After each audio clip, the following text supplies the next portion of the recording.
सबसे पहले बुलेटिन का आगाज एक बड़ी खबर के साथ। हरिद्वार से बड़ी खबर। यूके SSSC पेपर मामले का मुख्य आरोपी खालिद गिरफ्तार कर लिया गया है।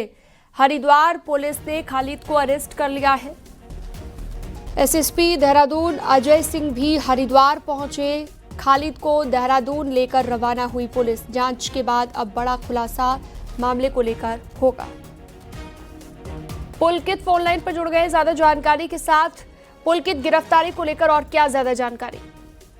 देखिए, रविवार को यूके SSSC की जो एग्जाम हुआ था उसके बाद से ही जो एग्जाम चलने के दौरान जो एग्जाम के प्रश्न पत्र की जो तस्वीरें थी वो सोशल मीडिया पर वायरल हो गई थी। उसके बाद से ही पूरे जो सिस्टम में हड़कंप मचा हुआ था और ये इसकी तहकीकात की जा रही थी कि आखिर किसकी वजह से ये जो तस्वीरें हैं ये बाहर आई थी। जो एक दूसरा संगठन है उसने पेपर लीक का भी आरोप लगाया। तो हरिद्वार पुलिस और देहरादून पुलिस जो लगातार थी वो एक आरोपी की तलाश में लगी हुई थी जिसका नाम खालिद है। ये खालिद हरिद्वार जिले के सुल्तानपुर का रहने वाला है और पिछले 3 दिनों से ये फरार चल रहा था। अब से थोड़ी देर पहले हरिद्वार पुलिस ने खालिद को गिरफ्तार कर लिया है। हरिद्वार पुलिस के SOG ने खालिद की गिरफ्तारी की है, जिसके बाद देहरादून पुलिस भी यहाँ पर पहुंची है। और अब से थोड़ी देर पहले देहरादून पुलिस देहरादून के SSP खालिद को लेकर, आरोपी को लेकर यहाँ से रवाना हो चुके हैं। सबसे ज्यादा उसकी तलाश की जा रही थी क्योंकि उसी से पता चल पाएगा कि क्या ये कोई गिरोह है जिसके जरिए ये पेपर लीक किया गया या किसी इंडिविजुअल व्यक्ति ने जो पेपर था उसका फोटो सिर्फ खींचकर उसको बाहर भेजा। हालांकि अभी तक जो प्रारंभिक तौर पर जो जानकारी आ रही है, प्रारंभिक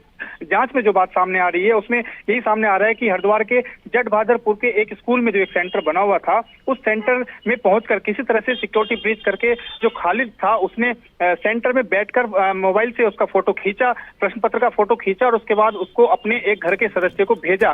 जब घर के सदस्य को भेजा गया तो सॉल्व करने के इरादे से भेजा गया था, लेकिन घर के सदस्य ने जिस असिस्टेंट प्रोफेसर को ये पेपर सॉल्व करने के लिए भेजा उनके द्वारा अन्य लोगों को इसकी जानकारी दे दी गई, जिससे पूरी तरह से बात फैल गई और पेपर भी सॉल्व नहीं हो पाया। और तभी से जो खालिद था वो यहाँ पे लगातार फरार चल रहा था। अभी थोड़ी देर पहले हरिद्वार पुलिस को ये बड़ी सफलता मिली है और खालिद को गिरफ्तार कर लिया है। अब जांच के बाद पुलिस अधिकारियों का ऐसा कहना है कि जांच के बाद पूरी तरह से साफ हो पाएगा कि क्या कोई गिरोह है जो इसमें काम कर रहा है या एक अकेले व्यक्ति ने इस तरह से सिक्योरिटी ब्रीच किया है। लेकिन अगर ये एक गिरोह नहीं है, सिर्फ एक व्यक्ति के द्वारा सिक्योरिटी ब्रीच किया गया है, तो जाहिर तौर पर यह भी अपने आप में एक बड़ा सवाल है क्योंकि उत्तराखंड में यूके SSSC, यूके PSC, अन्य जो भी चयन आयोग हैं उनमें सभी को पेपर लीक को लेकर और पेपर लीक में भ्रष्टाचार को लेकर, भर्तियों में भ्रष्टाचार को लेकर कई इस तरह के मामले पहले भी चलते रहे हैं, मामले को तूल देते रहे हैं और कई बार ये राजनीति का मुद्दा रहा है। लेकिन अगर फिर से यूके SSSC का जो पेपर है वो इस तरह से अगर उसमें वायरल हो जाता है, तस्वीरें उसकी वायरल हो जाती है, तो कहीं ना कहीं सुरक्षा पर, व्यवस्था पर जरूर ये सवाल उठता है।